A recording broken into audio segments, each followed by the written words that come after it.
আরব উলামায়ে কেরাম ইহুদি খ্রিস্টানদের সাথে মাখামাখি সম্পর্ক রেখে বড় বড় শিরকের কাজে সহায়তা করছে, এসব ব্যাপারে আপনার কি মত?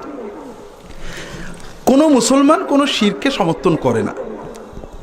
এখন বিষয় আছে, অনেক সময় আরব উলামায়ে কেরাম ইহুদি খ্রিস্টানদের সাথে মাখামাখি রাখেন, এটা আমি একজনকেও দেখিনি। সরকার বলতে পারে। আপনার সরকার এবং আলেমদের ভিতর পার্থক্য করেন কিনা আমার জানা নেই। সরকার খোলাফায়ে রাশেদিনের পরে কোনো ভালো মানুষ কখনো সরকার হয়নি।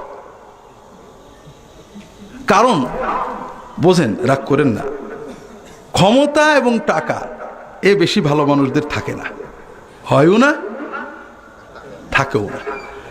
বিশেষ করে ক্ষমতা, যেমন আব্দুল্লাহ ইবনে জুবায়ের খলিফা হলেন, সবাই বলল যে আপনি উমাইয়াদের মেরে দেন, শেষ করে দেন, নইলে ও চেলাফেলা বেরোবে। উনি বললেন না, আমি তো সারা মুসলিম বিশ্ব আমার হয়ে গেছে, খালি গেলে অকারণে মানুষ মারার দরকার কি? মারলেন না। 5-6 বছর পরে আব্দুল মালিক এসে তার মেরে দিল। কথা বোঝেননি? এই জন্য মুত্তাকি পরহেজগার মানুষদের জন্য ক্ষমতায় থাকতে হলে আপনাকে আগের থেকে দরকারে মানুষ খুন করতে হবে, মারতে হবে, মিথ্যা বলতে হবে, বুঝতে পারেন না?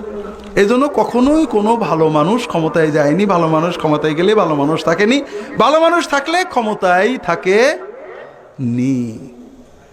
এই জন্য উলামায়ে কেরাম, আপনারা হয়তো মনে করেন একেবারে সরকারের দোষ দিলাম, উল্টে দিলাম, পাল্টে দিলাম, গাল দিলাম। গাল দিলে আপনার সময় যাবে, সরকার চলে যায় না।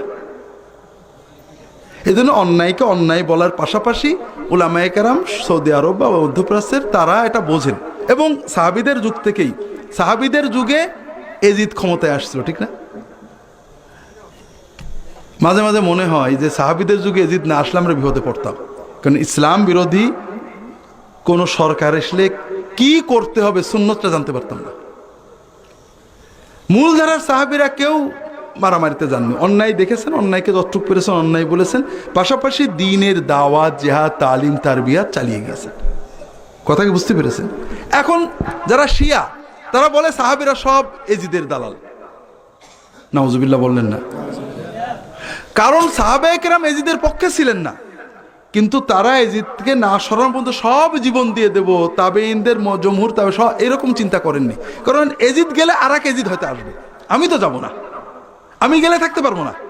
কাজেই এটা একটা প্রক্রিয়া চলতেই থাকবে, চলতেই থাকবে। আমি আমার দ্বীনের দাওয়াত এবং সাধ্য মতো, হাজ্জাজ ইবনে ইউসুফ ভালো লোক ছিল না খারাপ লোক ছিল? খারাপ লোক ছিল। তারপরও অনেক আলেম তাদের দোয়া করতেন।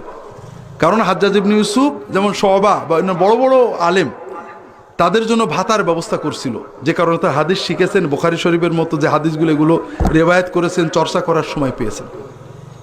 কারণ এই সমস্ত জালেম বা পার্শিয়াল ইসলাম পালন করে, এদের থেকে তারা কিছু ইসলাম আদায় করার চেষ্টা করেন। এই জন্য মধ্যপ্রাচ্যের উলামায়ে কেরাম ইহুদি শাসকের সাথে মাখামাখি করেন, এটা আমি আপনাদের কাছে প্রথম শুনলাম।